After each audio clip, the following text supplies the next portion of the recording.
Thank you for coming. I know it's a cricket match going on between India and New Zealand. How many of you came after you got convinced that India was winning? Still a bit shaky. I'm very relieved that it was not India-Pakistan match. I wouldn't see any of you there.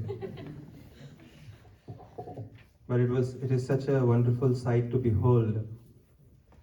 A school looking like this. Everywhere Krishna. And last year I went to Leicester also.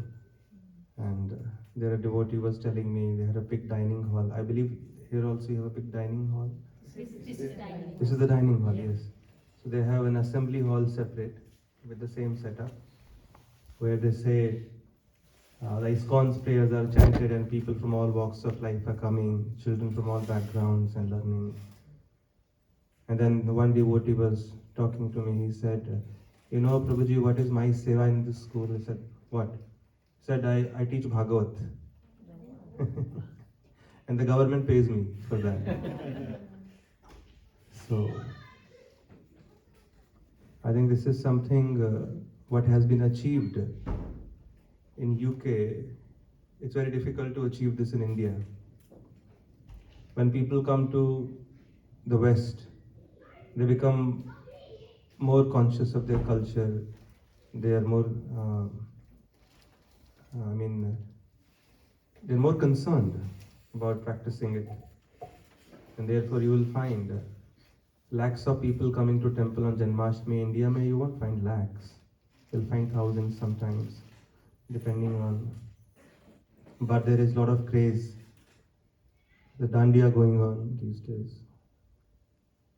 I heard they organize it in a very, very big scale. So all the Indian festivals are celebrated nicely. Although India is the most favorable situation to practice spirituality, and the West is very favorable for material advancement, and India is favorable for spiritual advancement. Sometimes I feel here you have a better opportunity to advance spiritually because there is that hankering to connect deeply. There is that hunger. And here you have a very limited social circle. And whichever circle it is, you end up bonding over Krishna. Festivals, Indian occasions. In India, they have a very big social circle where the need to socialize is much more, and therefore spiritual life sometimes takes a back seat. So wherever we are, there is always going to be some advantage, some disadvantage. But as Krishna hints in the Gita that no matter where you are at the level of Karma Yoga, Dhyana Yoga, Bhakti Yoga, whichever level, even if you are the level of Karmis, wherever you are, irrespective of where you are staying, important thing is to stay connected with me. That's why Gita is known as Yoga Shastra. Yoga means, how many of you do yoga? So yoga literally means to connect, to link with the Supreme. So at no point Krishna says that we should stay disconnected. Otherwise, we lose value, we don't find any nourishment in life. And then more and more evils will take over, especially the evils of the heart.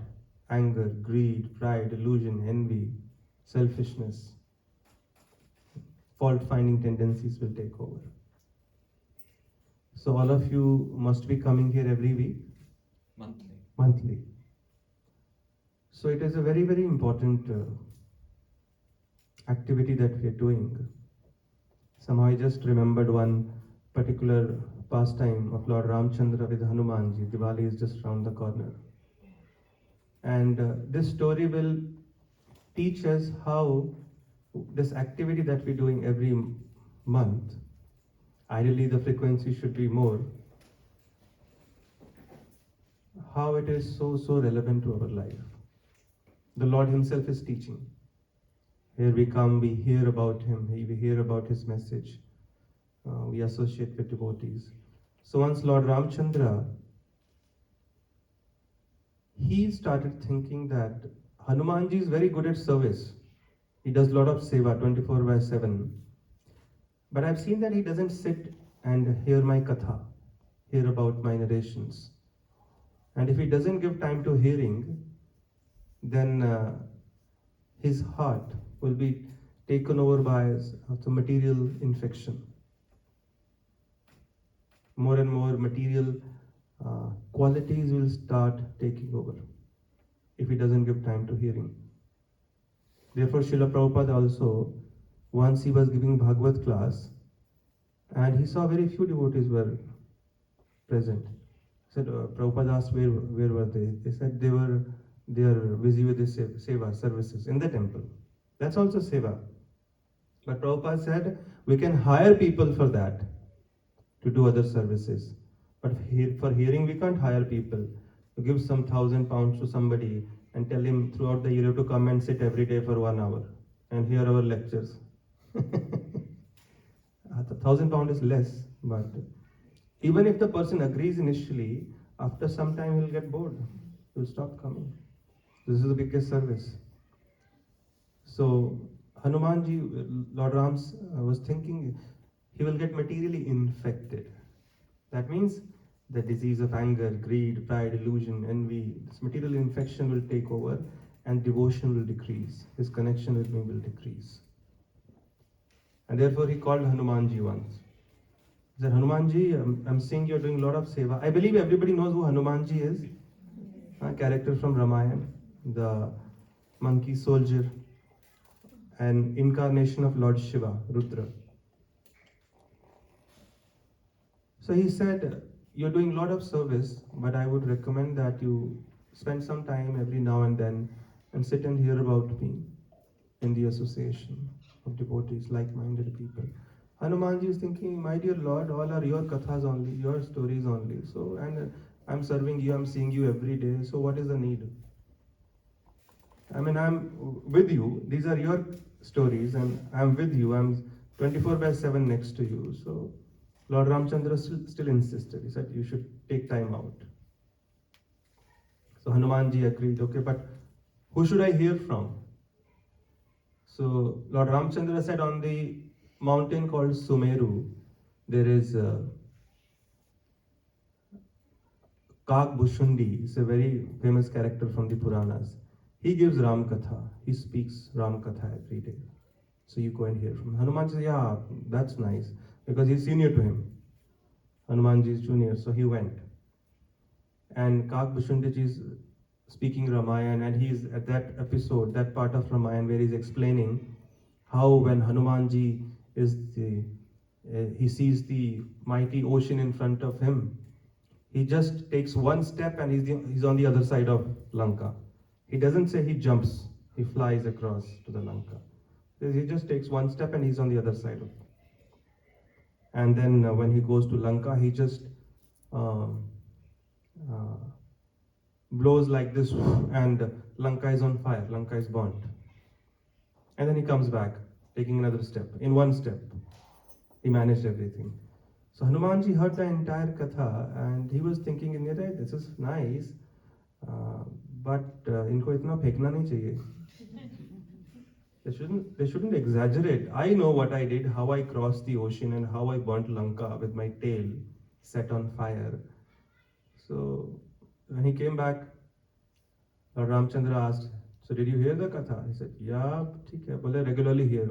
Okay, I'll try. And when a person says, I'll try my best, that means no. This is one thing I learned in Bombay. You invite somebody, yeah, I'll try my best. That means no.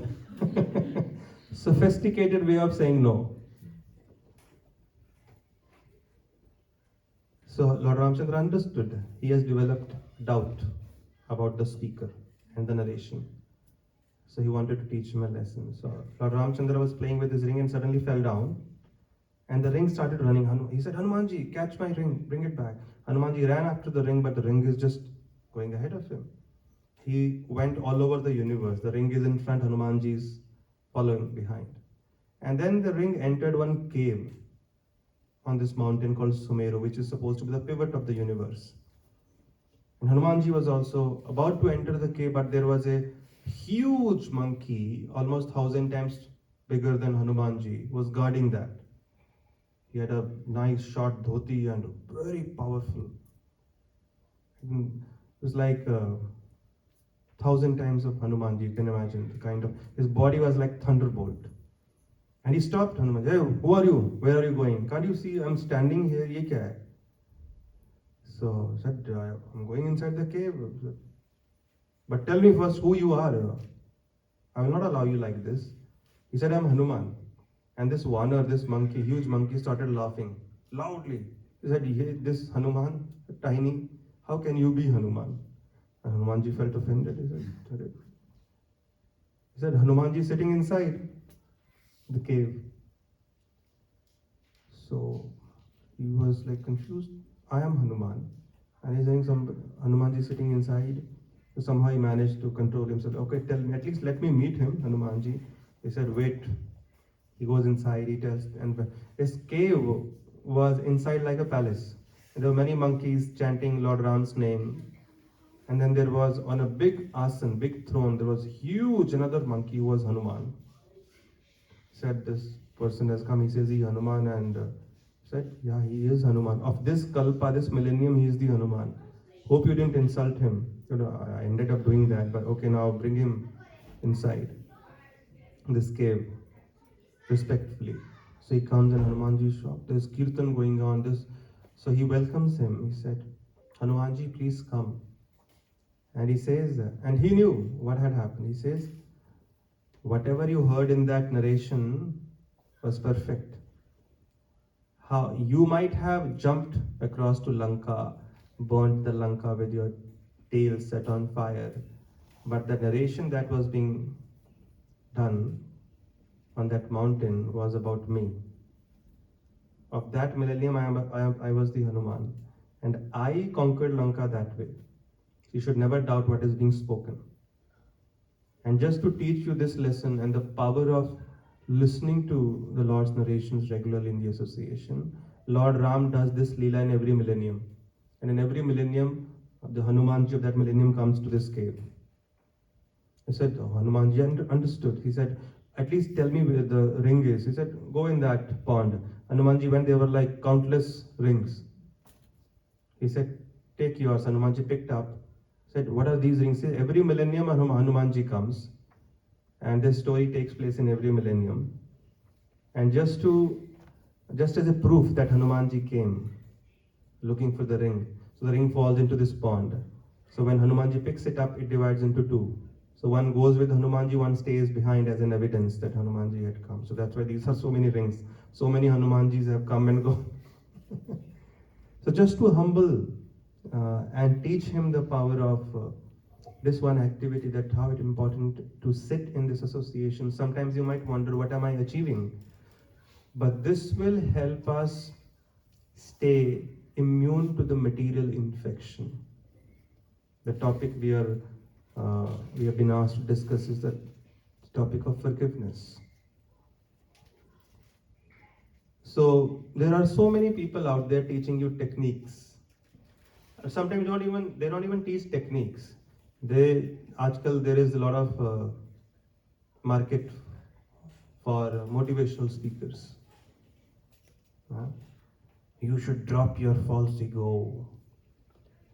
And we all want to do that. And it sounds very good. But is it that easy? He takes his money and goes away. He has a big ego. And he's telling you to drop your ego. You can only give what you have. If I don't have 1,000 rupees, I can't give you 1,000 rupees. Right? Teaching mind control, and they themselves have their mind uncontrolled. And then they just make money. Like there was a man who was being interviewed. He wrote a book, How to Become a Millionaire. So this book sold like millions of copies, and after that he was being interviewed. He said, so did you become a millionaire? Yes, after writing this book. This is what motivational talk is. And this is how we are being fooled. China, there is so much craze against China in India. So recently I read a post, Chinese made one t-shirt. They made 300 pieces, 3 crore pieces, 3 crore. And they were sold in India in no time.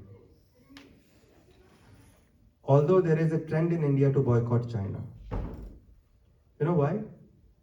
Well, there's a very, very interesting line written on this t-shirt. And how Indians go senti. So we sometimes don't use our intelligence. So this t-shirts, they read 2 words, boycott China. And yeah, we must boycott China. These were made by Chinese only. They made enough money and our job is done. Intelligence. So they say, drop your ego. You shouldn't be angry. They'll give you some techniques. But please understand, this anger, greed, pride, illusion, envy, selfishness, hatred, these are all disease of the heart. When somebody hurts us, our whole world turns upside down. And constantly our thoughts are, we are constantly thinking about how to avenge that pain that was caused to us. We start playing a victim game. We become angry, we go into a shell, we become depressed.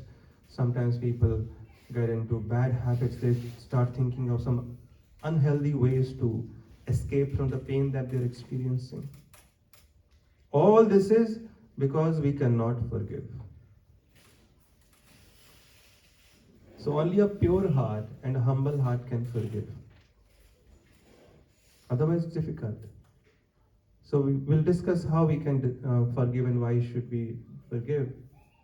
But important thing to understand, we are living in a world which is known as Dukhalayam. Krishna has described this world in 2 words, Dukhalayam Ashashvatam. It is a place full of misery. That means misery is more prominent in this world. There will be little happiness, but misery is more prominent. Like one little thorn goes into your foot, and your whole concentration is on that one little point. I'll give you a better example. You go to an event, there are 100 people, and 99 people praised you. And one person comes and tells you you're a 3rd class useless person. Who will you be thinking about continuously after that? Yeah? That one person will occupy your whole existence.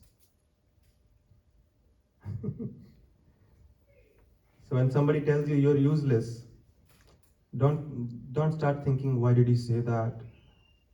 Start thinking, how did he come to know? There are different ways to handle situations. If we are vibrating on a higher frequency, this is how we'll respond. If we have a pure heart, like my spiritual master, His Holiness Radhanath Maharaj, was saying that a person who is spiritually advanced. Now there are different ways in which people respond to a hurt, a pain, an abuse. Some, they just retaliate. You punch them once, they will punch you twice. Some are like that. And some people respond by becoming depressed. They don't retaliate, but they go into their shell. You call them, they won't respond. And they'll put up a very sad DP, WhatsApp DP, with a very sad line, just so that that other person who has hurt them reads that and gets the message. Some people remove their DP, it goes blank. So, and some people, they stay neutral. Some people who are more evolved, they don't even think that an offense has been committed. They don't even think that an offense. See, one thing is we forgive immediately. But then there is a higher level of consciousness where we don't even think that an offense has been committed. And that is only possible when we are on a spiritual platform. Because the platform, the material platform, is the platform of duality. Happiness, distress, honor, dishonor, praise, criticism, enemy, friend. This will continue. But when we raise ourselves to a spiritual platform, then we begin to see everyone equally and every situation equally. Then there's no duality. The platform of spirituality is a platform of equality. So there could be so many techniques. So first we need to understand the kind of world we are living in. Every human being, now this is stamped. Every human being is born with 4 defects. The tendency, so pehla hai, the first is the tendency to commit mistakes. The tendency to cheat. The tendency to fall under illusion. The tendency to we have imperfect senses, 4 defects. Now this is in the scriptures, which are the manuals for human. A manual tells you how this gadget, every time you buy a gadget from the market, along with it also comes a manual. That manual teaches you how this is made or how this is to be operated. It can give you some idea about, because they have to mention certain specifications and what to do when something goes wrong, which numbers to dial, which buttons to press, which buttons to avoid. So scriptures are the manuals. And they have already said this gadget, this material body, it has 4 defects, limitations. Tendency to commit mistakes, tendency to cheat, tendency to fall under illusion, and imperfect senses. So when that defect is innate, how can we expect perfection from anyone? So the only solution is we have to keep forgiving. Right? Nobody is born perfect. Even we are not born perfect. When we commit a mistake, wouldn't we want to be forgiven? The problem is when we judge others, we judge them by their actions. When we want to be judged, we want to be judged by our intentions. But my intention was pure. So it has to be the other way around. We judge others by their intentions and ourselves by our own actions. So when everybody is born with imperfection, how can you expect perfection in all circumstances from a person? So we have to learn to forgive minor mistakes. I'm using the word minor because we are not on that level. When we evolve, we will be forgiving every mistake. And this quality is innate in the Lord. And He wants us to be forgiving also. To err is human, to forgive is divine. Like in the Ramayana, when Vibhishan comes to surrender to Lord Ramchandra, he's coming with his associates. And people are like looking at him, he's a demon, you should kill him, arrest him. So Hanumanji, so Lord Ramchandra is asking everyone, what should we do? Somebody is saying kill him, somebody says arrest him, he is a demon after all, he could be a spy. Hanumanji said, no, my dear Lord, please accept him because he was the one who was very appreciative of you. I found that when I went to Lanka, so you must accept him. And Lord Ramchandra said, I was just testing all of you. And then he spoke this one verse. He said, I was just testing all of you. Even if Ravana comes now and he begs forgiveness, even he will be forgiven. The Lord doesn't even consider that an offense has been committed against him. He doesn't even, because he's free from duality. There's no question of happiness, distress, honor, dishonor, praise, criticism. He's on a spiritual platform. So he says, then he recites this one particular verse, which is the essence of Ramayana. Like, what is the essence of Bhagavad Gita, Sarva Dharmana Parityajya Mamekam Sharanam Vraja. That is the Charam Shloka of Gita. Similarly, the essence of Ramayana is this one shloka. Sakrudeva Prapannaya Tava Smiti Yachate Abhayam Sarva Bhutebhyo Dadami Etarvatam Mama. Lord Ram said, this is my eternal vow, that anybody who comes to me and says even once, that my dear Lord, from this moment I am yours. The Lord said, from whoever that person might be, whatever the background might be, from that moment, he just has to say once, from that moment, I take complete charge of that person's life and I grant him eternal fearlessness. Just once.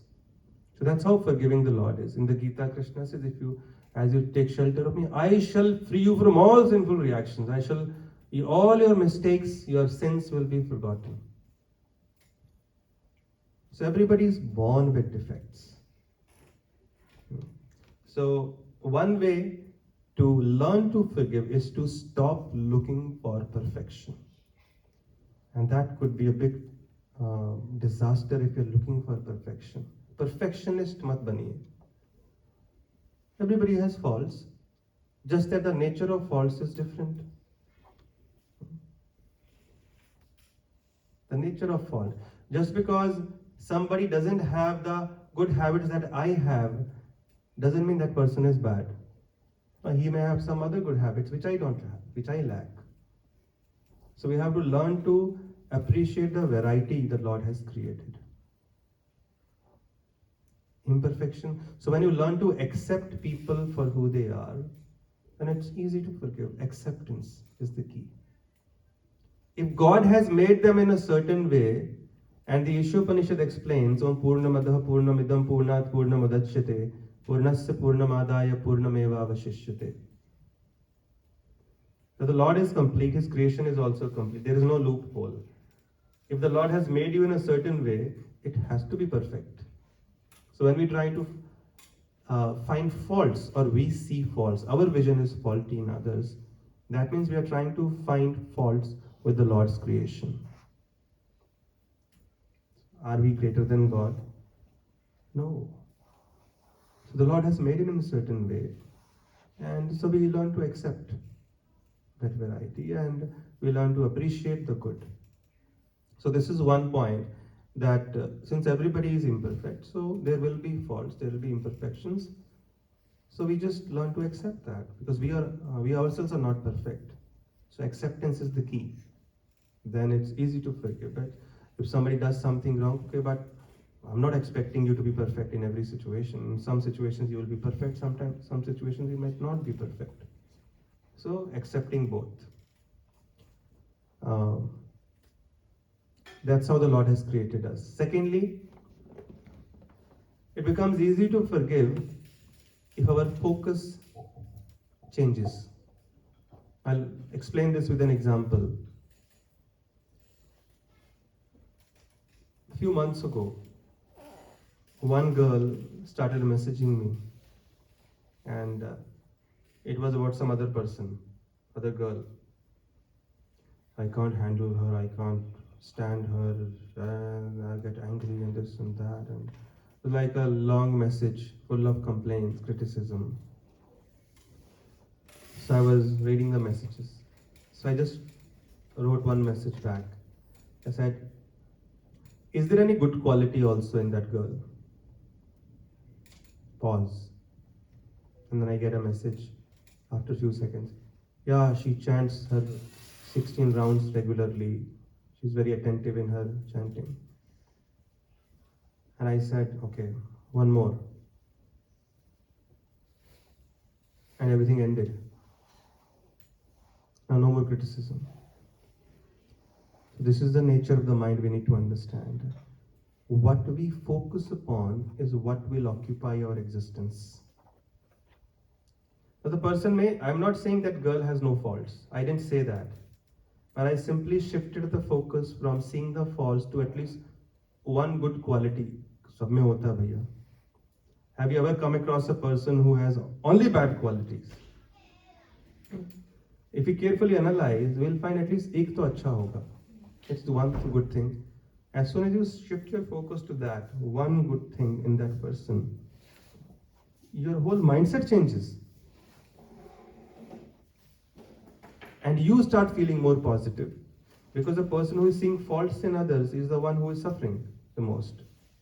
His own consciousness is contaminated.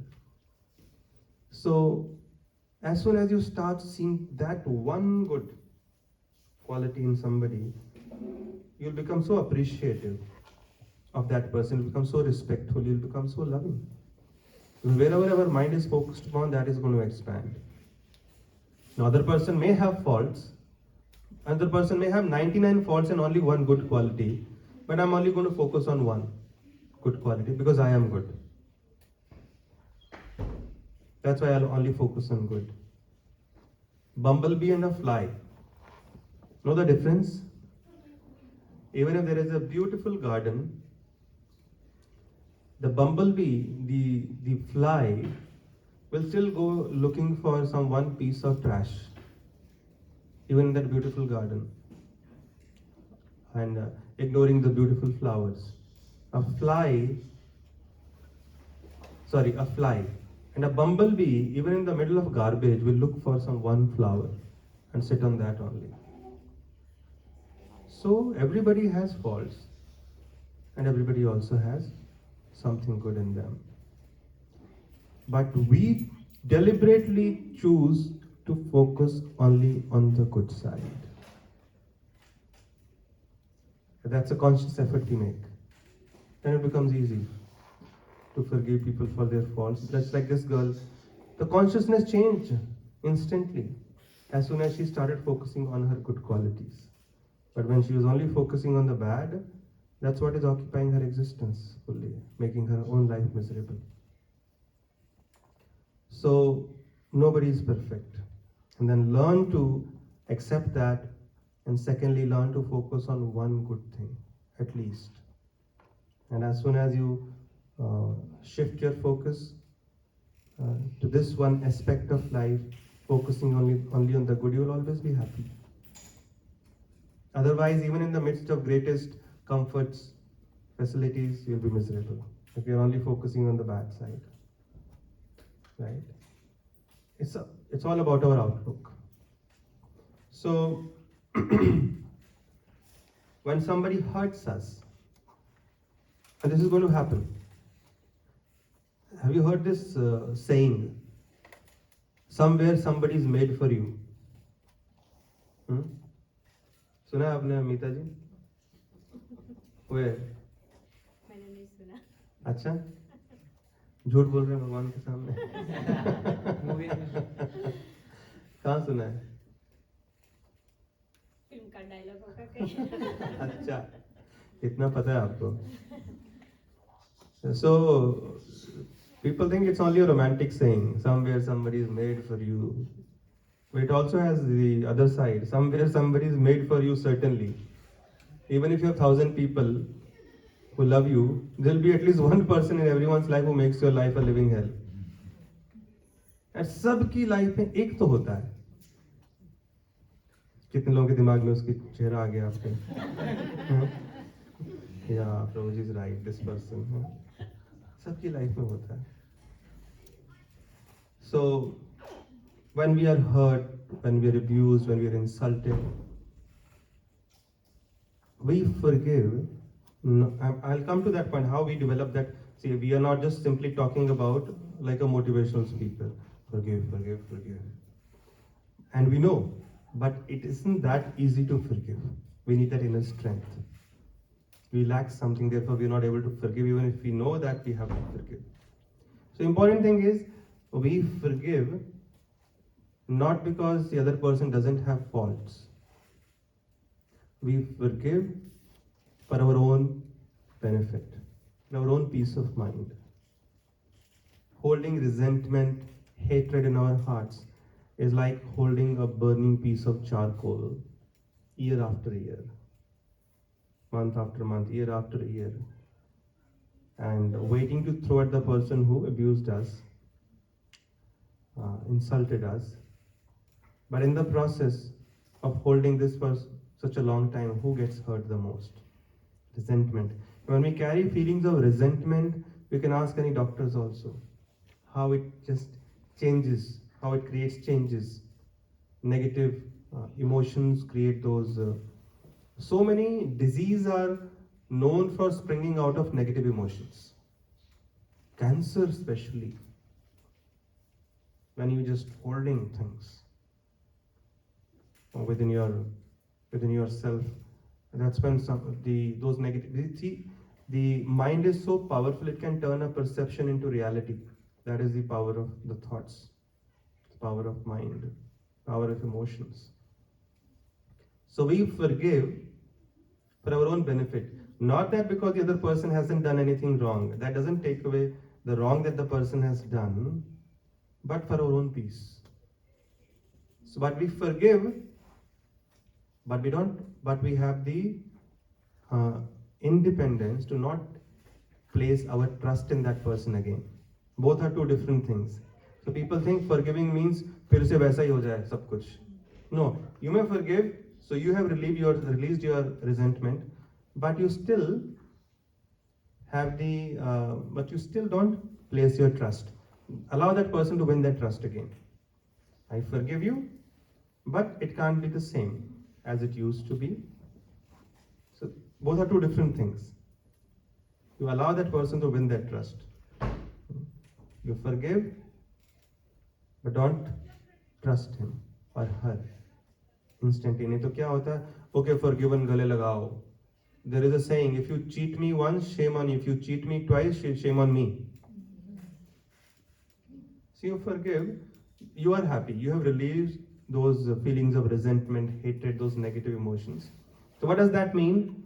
You may still remember what the person has done, but that hatred and the pain doesn't occupy the center stage in your life anymore.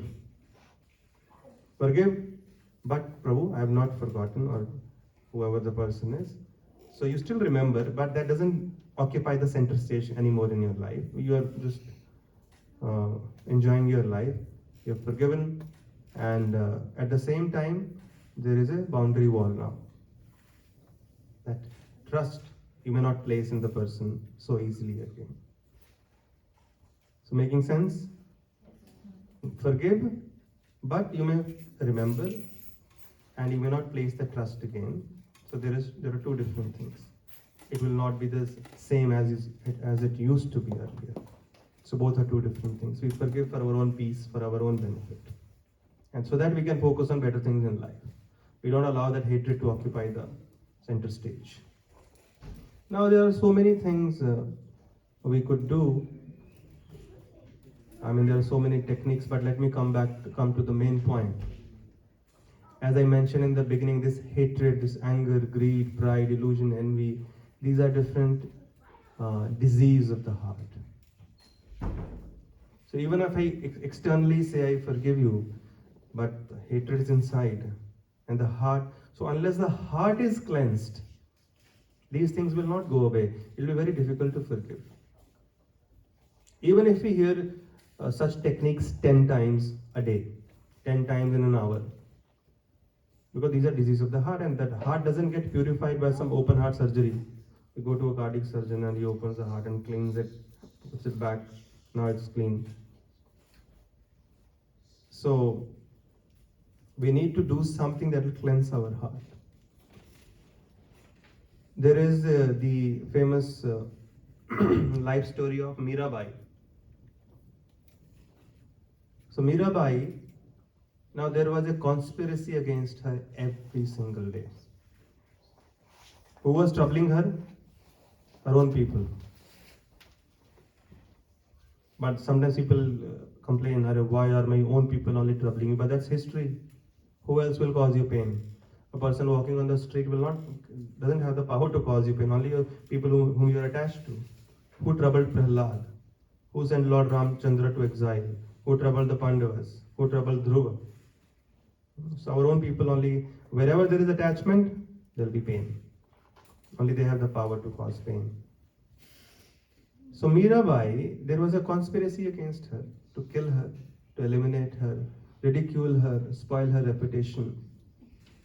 the great princess. The great princess. And why all these attempts to assassinate her character and assassinate her fully, kill her, just because she was a devotee? She had not done anything wrong. But it is explained, Mirabai, now one response could be she would have felt sad. Second response is stay neutral. But her response is exemplary. It is explained in her biography that she was so focused on Krishna she was so focused on something higher in life that she wasn't even aware that all this was happening around her. So where our focus is, we are where our mind is. Suppose there are 10 of you sitting here and everybody is talking, but your mind is thinking of some other place, something else. Do you hear what they're talking? No. Then you have to ask them, can you repeat? Sorry, I was thinking of something else. So her mind was focused on something higher. She wasn't even aware that ऐसा कुछ हो रहा है आसपास. And that is only possible when you're on a spiritual platform. As I said, where your mind is focused upon. Remember that example of a girl. Her mind is now focusing on the good quality. She forgot. All the resentment just disappeared. No more complaints, no more criticism. So, unless we purify the heart, it's very difficult to come to that platform of forgiveness. From a humble heart, from a pure heart, forgiveness comes out easily. And therefore, instead of learning some techniques, the techniques that I discussed, we could discuss 10 more. You can apply them for sure, they are important. And they are practical also. But at the same time, simultaneously, we also work on the permanent solution of purifying the heart. So when somebody hurts you, you feel the pain. Somebody does something, it makes you angry. So don't get angry at that person. Just see that person as somebody showing you a mirror. Because if you're feeling that negative emotion, that means you still have a lot of work to do on your heart. How am I getting affected by this? How am I getting angry? How am I getting the feelings of envy, greed, pride, delusion, selfishness? So I must work on my heart, and therefore we focus on the process which will purify us quickly, faster. And how does the heart get purified? It is explained, Nitya Siddha Krishna Prema Satya Kabunai Shravanadi Shuddha Chitta Karayodaya.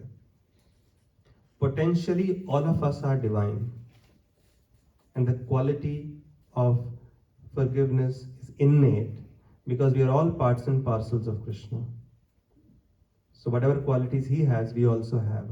But now that heart, which is divine, and where these qualities are found in abundance, is covered with a lot of dirt because of our material association. Material infection usko bolte hain. So now that dormant divine nature has to be uncovered. And how does that get uncovered? It is explained, Shravanadi Shuddha Chitta Karayodaya, by the process of hearing and chanting. And that brings us to the point which we started the whole conversation with, that how this thing is so important. You want to learn, and it is explained in the Bhagavad, Yasyasti Bhaktir Bhagavati Akinchana Sarvair Gunes Tatra Samasate Suraha. That anybody who develops a genuine devotion for Krishna, for Bhagavan, for God, genuine connection, have a strong spiritual foundation, all the divine qualities will automatically manifest in his personality without any separate endeavor. So forget about all your limitations. Forget about what you need to give up. Simply focus on what you need to achieve. And simply focus on what you need to do rather than focusing on what you need to avoid. That's a better way. One way is, oh, I shouldn't be angry, I shouldn't be selfish, I shouldn't be... No. But you're still thinking about those issues only. What are you doing about it? Instead, do something that can erase those issues from your life, from your heart. So we don't focus on our limitations. And we certainly don't focus on others' limitations. If somebody's connecting, like if somebody, you're in a hospital, somebody comes to a hospital vomiting, somebody is bleeding, somebody is crying, somebody is coughing. Do you get angry? No, you feel compassion. The same thing when somebody is coughing anger, envy, uh, abuse. These are all symptoms of the heart's disease. So you look at such people also with compassion and you raise your bar. You start looking down upon them, but looking with compassion and pray for them. Because unless their hearts get purified, and that can only happen by the Lord's grace, they will not improve, they will not change. So instead of trying to change them, you pray to the Lord to give you the ability to rise above these dualities, not get affected, and give them also the intelligence, give them also His mercy so that they can also change and improve, so that they can get better, they can be in better health mentally, spiritually, physically. So when we regularly chant the Lord's names, we hear about Him, we have prasad, we have darshan. These are the activities that purify the heart. And gradually you will realize the hearts are becoming purified of the 6 main vices: lust, envy, anger, greed, pride, illusion, and envy. And when these things are gone, if you don't have any anger inside your heart, does anybody have the power to make you angry? Hmm? If there is no envy, does anybody have the power to make you envious? So when somebody says something and we feel anger, that means the problem lies with us. And as soon as you start shifting your focus from that person to ourselves, okay, I still have anger, I still have hatred, I still have envy, I still have this negative feeling. That means I'm still not pure yet. So I need to work upon myself. So when you start focusing on your own growth, then you grow.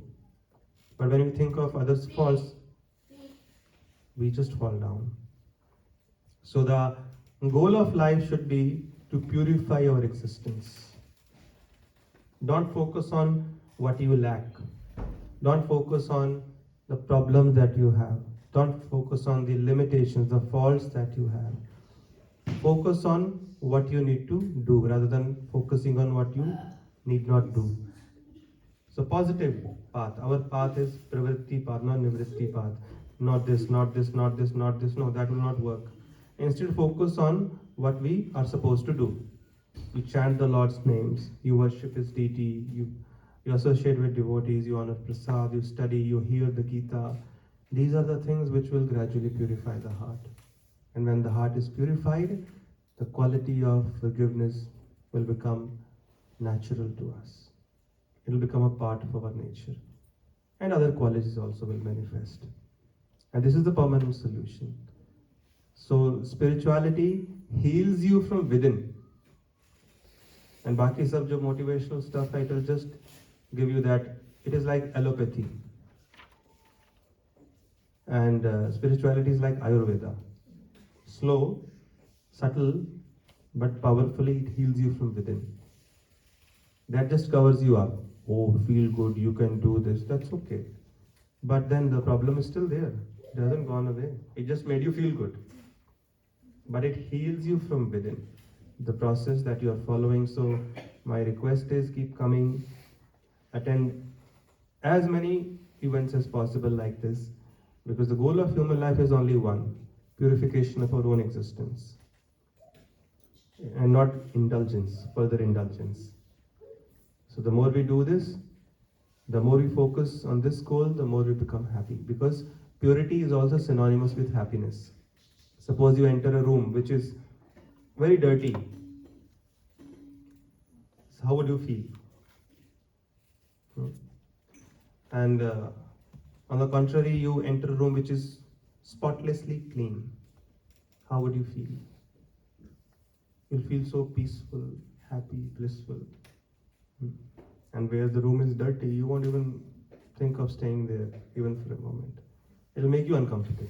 So when the heart becomes pure, you are happy. And the way to get pure is hearing, chanting. These are the two primary activities. Chant His names and especially study or hear Srimad Bhagavad. These two activities are enough. And these two activities will make you perfect. Spiritual platform, you can be perfect, not on material platform. So, and as we try to grow, we also help others grow. When we help others grow and get better in life, we get 1,000 times better. Because in giving, we receive. So when you help others grow, you grow 1,000 times. So when you make others fall down, you fall down 1,000 times. The choice is ours. Hare Krishna. I'll stop here. I've already crossed my time limit.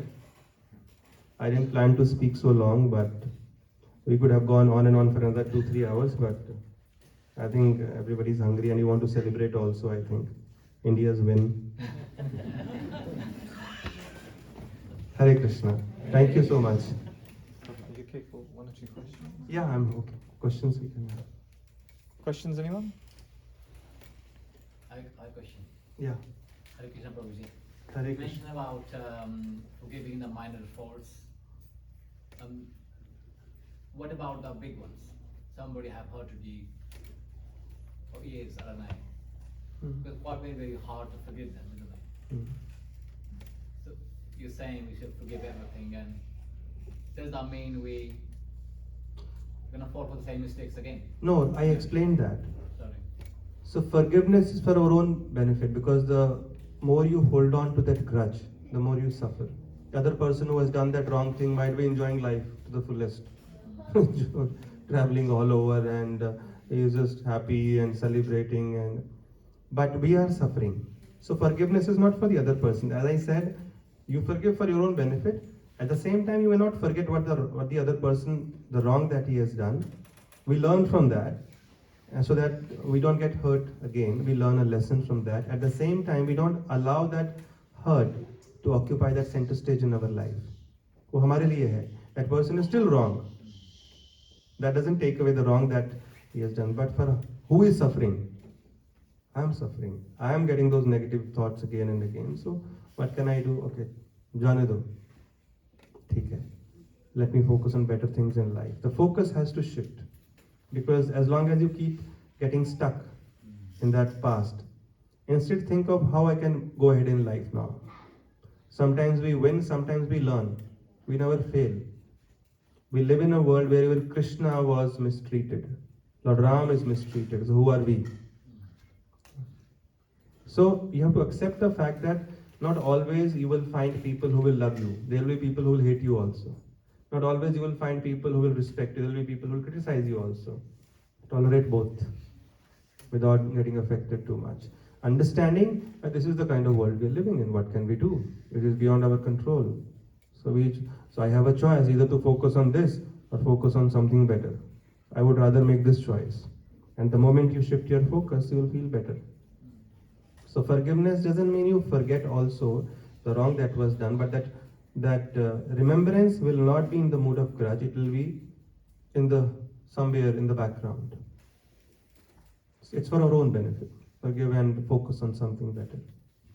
Can I ask a follow-up question? Yeah. So we say we should always help others. Mhm. And sometimes you meet people, they are maybe nice to you, Mhm. but they may have a past which is quite troubling. Then you sometimes want to judge them by their past mistakes or past. But you don't want to do that, you feel bad, I shouldn't do that. But what they do, you start believing them and they hurt you. So I knew it was going to hurt me because that's what his past is, but then he hurt me again. Mm. So how do you, because you don't want to be judging and Mm. not helping people, because we say we should help the people, right? So Mm. how do we handle that situation? No, but when I say you be nice to others, it doesn't mean we are foolish. You help, but then you don't develop unrealistic expectations from them. You stay alert to the fact that they have had a past, so this might happen, but I will keep my distance. At the same time, I will do whatever good I can do. But there is least of expectation. Raj, can you get the book? So so when we help, we don't expect too much. So that's called intelligence. That's why I said, you forgive, but you don't place the trust again.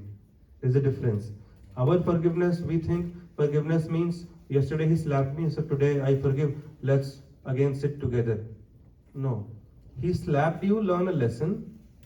At the same time, you don't allow that to occupy your mind too much. You learn a lesson, and for your own sake, forget. ठीक है. but you learn a lesson from that. Okay, if you cheat me once, shame on you. If you cheat me twice, shame on me. So if you allow that behavior to be repeated, what you allow is what will continue. So sometimes you will have to draw a line where you have to let the person know that, look, I respect you, I'll help you, but this is a line you can't cross. That's it. So we have to draw boundaries for our own peace. जो भी करना पड़े, we should do. ठीक है? Because if we invest goodness in this world, that goodness will certainly come back to you. See, the law of karma is we commit the biggest mistake. If we are being good to somebody, so we expect that goodness in return from the same person. That's not how the law of karma works. So when you do good to somebody, that goodness will certainly return to you, may not necessarily be from the same source. But जो happiness आपने किसी को दिया है, you understand Hindi? I understand. If you have given happiness to somebody, done something for someone, you will be returned. You will get returns. From somewhere it will definitely come. Have that faith. May not be from the same person. And similarly, if we hurt someone, that person may not be in a position to hurt us back, thinking, what can he do or what can she do? But the pain that we have caused will certainly come back to us from some source who is in a position to hurt us. So the reciprocation need not come from the exact same source where you are investing, good or bad. It will come from some source. So you keep up the good work. You don't get affected by people are bad, so I might as well stop doing anything good in this. No, you keep good. You keep putting in your best effort, and you will get the returns accordingly. That's how the system is. Law of karma. You be good. Let the other person. You learn your lesson. Don't let them take advantage unnecessarily. Let them take you for granted. At the same time, that should not stop you from doing good, because you will be rewarded for that, and they will be punished for that. Hare Krishna.